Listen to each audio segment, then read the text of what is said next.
बच्चों good morning, नमस्कार, सुप्रभात। Audio jump.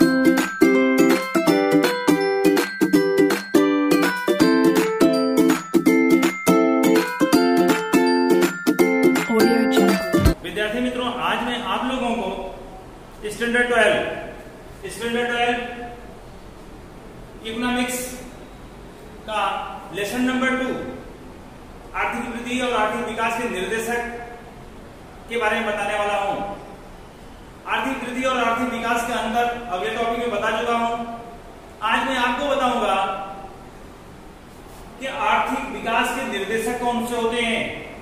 तो आर्थिक विकास के निर्देशक कौन कौन से हैं, आर्थिक विकास कैसे होता है, तो आर्थिक विकास के निर्देशक कौन कौन है बच्चों आपको बताऊंगा। आर्थिक विकास के निर्देशक 4 प्रकार के हैं। तो आज मैं आप लोगों को एक के बारे में बताऊंगा, आर्थिक विकास के निर्देशक क्या है। तो विद्यार्थी मित्रों, आप जानते हो कि विकास कैसे होगा, कितना हुआ, कितना हुआ, किस देश के लिए कितना विकास हुआ, एक मापदंड जो बताता है। आर्थिक विकास को आर्थिक विकास के मापदंड के रूप में जाना जाता है। अगर आर्थिक विकास हुआ तो कितना हुआ, इसको बताने का काम कौन करता है, आर्थिक विकास का निर्देशक करता है। यही बताता है आर्थिक विकास क्या है, किसी देश की आर्थिक प्रगति क्या है, आर्थिक विकास क्या है, आर्थिक वृद्धि क्या है। तो आर्थिक मापदंड जो है इसका, तो आर्थिक विकास के मापदंड को हम कह सकते हैं आर्थिक विकास का मापदंड के रूप में जाना जा सकता है। आर्थिक विकास के निर्देशक को ही आर्थिक विकास का मापदंड के रूप में जाना जाता है बच्चों। आर्थिक विकास का निर्देशक ही मापदंड। यदि किसी देश की प्रत्यक्ष आय बढ़ती है, किसी देश की राष्ट्रीय आय में बढ़ती है, किसी देश का जीवन भौतिक गुणवत्तांक में सुधार होता है, मानव विकास अंक में सुधार होता है, तो कहा जा सकता है कि उसके निर्देशक, आर्थिक विकास के निर्देशक यही है, आर्थिक विकास हो रहा है। इसको कहा जाएगा आर्थिक विकास हो रहा है। इन चारों निर्देशकों के बारे में आपको जानकारी प्राप्त करना है। तो आज मैं आपको एक के बारे में बताऊंगा। तो आर्थिक विकास के निर्देशक बच्चों आप लोग देख सकते हो। तो आर्थिक विकास के निर्देशक पहले है राष्ट्रीय आय की वृद्धि दर, दूसरी पॉइंट है प्रत्यक्ष आय की वृद्धि दर, तीसरा आप लोग देख रहे होंगे जीवन की भौतिक गुणवत्तांक अर्थात PQLI, चौथा है मानव विकास अंक SDI। ये 4 प्रकार से हैं बच्चों। आर्थिक विकास के निर्देशक 4 प्रकार से बताए गए हैं। तो चारों के बारे में आपको जानना है, लेकिन आज आपको केवल जानना है राष्ट्रीय आय की वृद्धि दर। पहले एक टॉपिक आपको पढ़ना है कि राष्ट्रीय आय की वृद्धि दर क्या होती है। राष्ट्रीय आय कैसे हमको पता चलती है, अगर किसी देश की राष्ट्रीय आय बढ़ रही हो, घट रही हो, तो कैसे पता चलेगा हमको राष्ट्रीय आय में वृद्धि हो रही है, तो वही निर्देशक के रूप में जाना जाएगा। बच्चों, राष्ट्रीय आय में अगर दीर्घकाल तक निरंतर वृद्धि होती रहे, किसी देश की राष्ट्रीय आय में अगर लगातार निरंतर वृद्धि होती रहे, तो आर्थिक विकास ऐसा हुआ कहा माना जाए। किसी देश में राष्ट्रीय आय में लगातार निरंतर वृद्धि होती है तो कहा जाता है कि आर्थिक विकास हो रहा है, ऐसा माना जाता है कि उस देश का विकास हो रहा है। अगर राष्ट्रीय आय में वृद्धि हो रही है तो अब राष्ट्रीय आय में वृद्धि हो रही है तो इसको देख करके हम जान सकते हैं, इसके आंकड़े को देखकर जान सकते हैं किसी देश में राष्ट्रीय आय की वृद्धि हो रही है, किसी देश में राष्ट्रीय आय में प्रगति में है, तो कहा जा सकता है देश विकास कर रहा है, वो देश उतना ही ज्यादा विकास कर रहा है। तो बच्चों, यही मापदंड है उसका। राष्ट्रीय आय उसका एक मापदंड के रूप में काम करती है, उसका एक मापदंड है।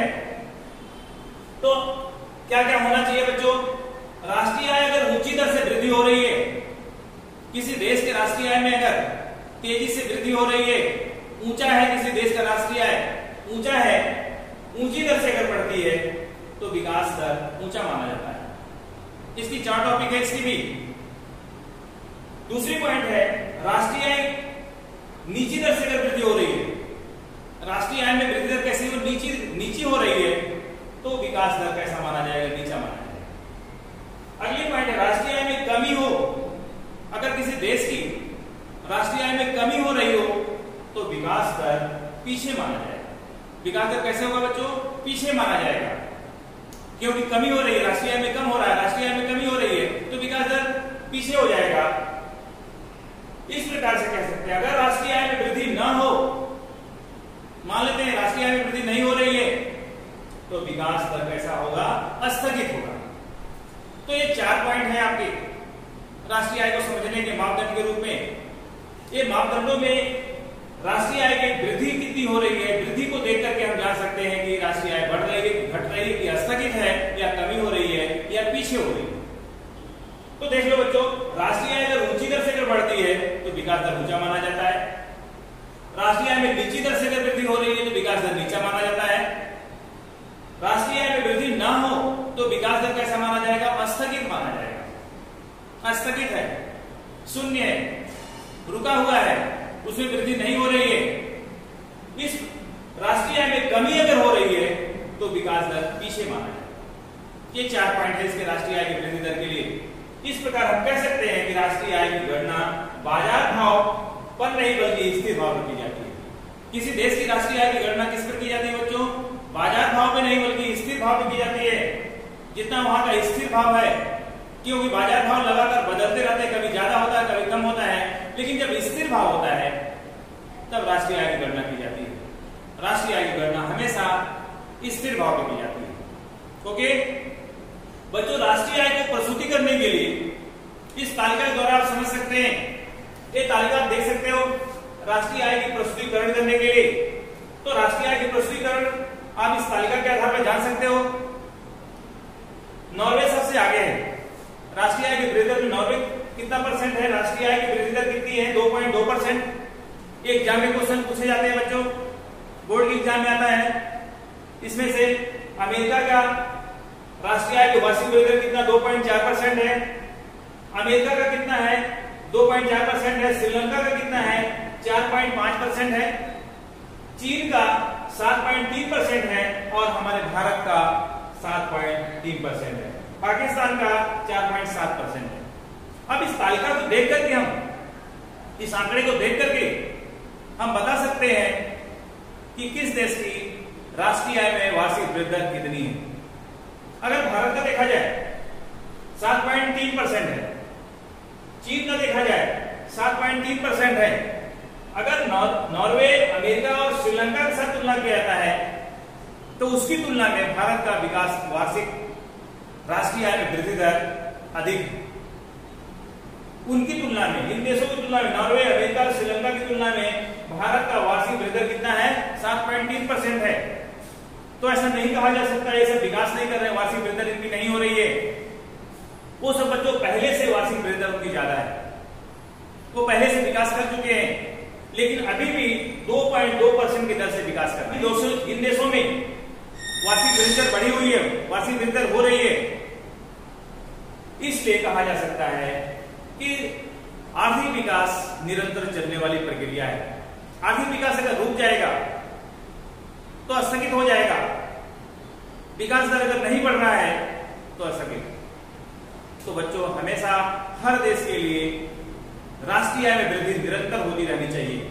अगर निरंतर वृद्धि होती है तो कहा जाएगा विकास हो रहा है।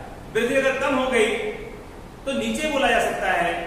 लेकिन देख रहे हो आप, नॉर्वे का सबसे ज्यादा 2.2% की दर से अभी वृद्धि कर रहा है। इस तालिका को देख करके हम जान सकते हैं कि भारत का वार्षिक वृद्धि दर, राष्ट्रीय आय की वार्षिक वृद्धि दर तेजी से बढ़ रही है, तेजी से विकास करने वाले राष्ट्रों में आ रहा है। उसी तरह से चीन का भी है। जिस देश का वार्षिक वृद्धि दर, राष्ट्रीय आय की वार्षिक वृद्धि दर ज्यादा है, उसका मतलब वो तेजी से विकास कर रहा है। लेकिन इन देशों में ऐसा नहीं कहा जा सकता है विकास नहीं किया है, विकास है पहले से कर चुके हैं, इसलिए इनका विकास अभी कम हो गया। इस प्रकार बच्चों, ये रहा है आपका राष्ट्रीय आय की वृद्धि दर। राष्ट्रीय आय की वृद्धि दर कैसे होगी? तो राष्ट्रीय आय की पहली पॉइंट थी आपकी राष्ट्रीय आय की वृद्धि दर। अब अगले टॉपिक में फिर से मिलेंगे दूसरी पॉइंट के साथ में। आपका दूसरी पॉइंट क्या है? प्रति व्यक्ति आय की वृद्धि दर। तो बच्चों, आप लोग अगला वीडियो भी जरूर देखिएगा। इस वीडियो को अच्छी प्रकार से आप देख लीजिए, लाइक कीजिएगा, सब्सक्राइब कीजिएगा और बेल आइकन भी दबाइएगा, जिससे आने वाला वीडियो आप लोगों को मिल सके। इसके साथ ही आज की टॉपिक यहीं पे समाप्त करते हैं। अगले टॉपिक में फिर मिलेंगे। तब तक के लिए जय हिंद,